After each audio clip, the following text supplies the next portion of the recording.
John kept all the money. The local girls made such a fuss about the band that local teddy boys got very jealous and started causing fights. So the lady who lived number 84 Rosebery Street invited the band to come and wait inside her house. After about 2 hours, the crowd was still waiting outside to fight with the band, so she called the police. And lo was one of the first ever gigs that Quarry Men actually got a police escort back to the bus stop to get the bus back to Penny Lane.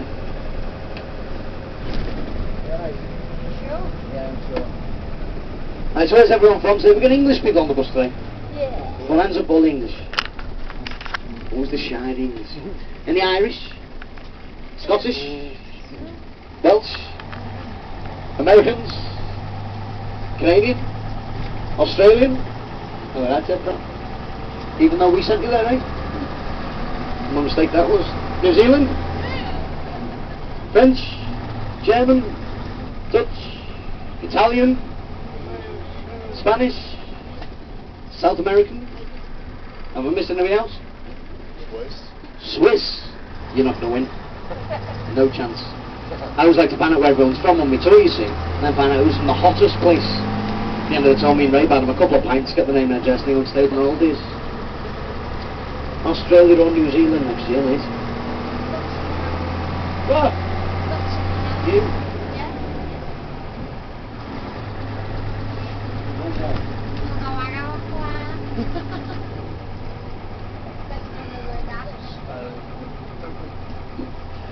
This little side street. This little side street on your left-hand side now is Madryn Street. Now, if you look down the left-hand, see that? Capital of culture. Right? Look down the left-hand side. The fifth house down is number 9, Madryn Street, and it was there on the 7th of July, 1940. Ringo Starr was born.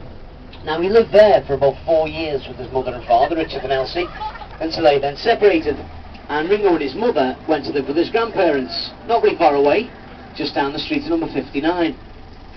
About a year later, Elsie met a new man in her life, a man called Harry Graves from Brighton, and once the relationship was well underway, they decided to get themselves their own house. Well, liking this area so much, again, they didn't move very far. Just this little side street coming up on your right-hand side. It's number 10, Admiral Grove. Now when you look down, it's about halfway down. On the right-hand side, the White House. White and pink one? Yes, I'm sure. That's pink and white. So you go halfway down on the right-hand side, the White House, number 10, Admiral Grove. Now on a Friday and Saturday evening, Harry and Elsie would come to this little pub on the corner, the Empress. Harry had played the piano, Elsie would sing. Her favourite song was a Doris Day wartime song called Sentimental Journey. So when Ringo released his first solo album, he called the album Sentimental Journey as a tribute to his mother, and the Empress Pub is featured on the front cover of that album. The album released in April of 1970.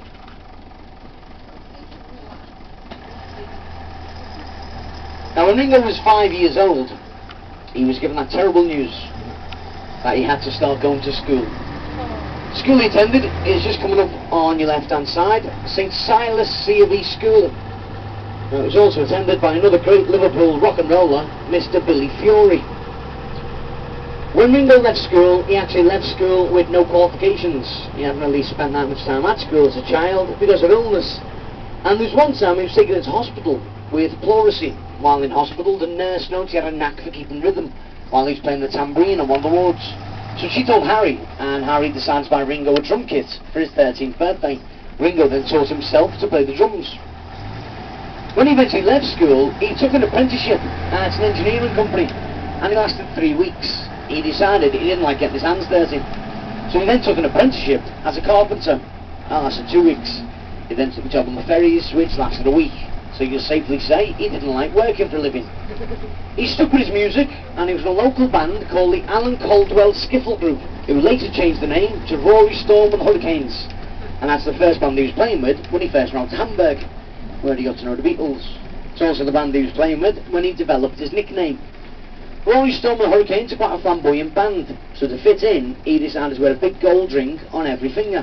One day when he came home, his mum said to him he looked more like a Ringo than Richard, so he kept him, and he shortened the Starkey to Star. Well, as you know, Ringo wasn't the first drummer in the Beatles. In the early days, they used to use a different drummer at virtually every gig. And on one occasion, they played a little coffee bar in West Derby Village called the Cows Bar. When they turned up, they didn't have a drummer with them. Mona Best, who owned the Cows Bar, said to John, "Where's your drummer?" John said, "Oh, he was ill, couldn't make it." The truth of the matter was, John had actually forgotten to ask a drummer to come play that day. So Mona said to him, "Listen, the kids in here want rock and roll music. You can't play rock and roll without a drummer. Why don't you ask my son to stand in for you? He's in a band called the Blackjacks." So they asked Pete Best to join them that day, and the lads liked him. So he stayed with them right up until August 1962, until Brian Epstein, the now manager, and George Martin, the now producer, finally realised that he wasn't very good. So they sacked him. Instantly the band wanted Ringo to replace him. And it wasn't because he was the best drummer in the world. He was called as John Lennon. He wasn't even the best drummer in the Beatles. There was one reason they wanted Ringo in that band. Now you probably won't believe this, but it's true. The reason they wanted Ringo in the band is because they'd seen him in Hamburg, and they'd seen how good he was with the girls. So if we get him in our band, we'll get more girls. Totally true. In fact, it's the same reason I have Ray on the bus with me. He's a ladies' man. Oh yes. So he tells me anyway.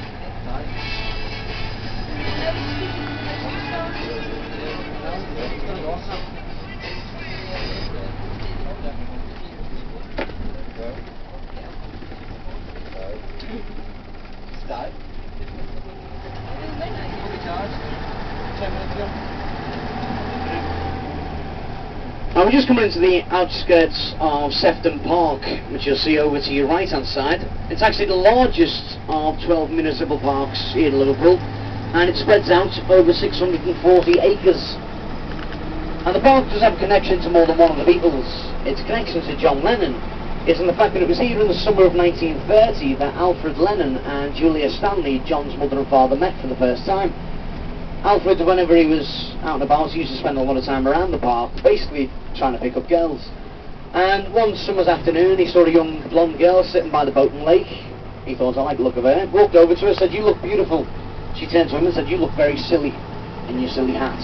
He took his hat off, threw it in the Boaton Lake, and vowed never to wear a hat in front of Julia again, as long as she agreed to go out with him.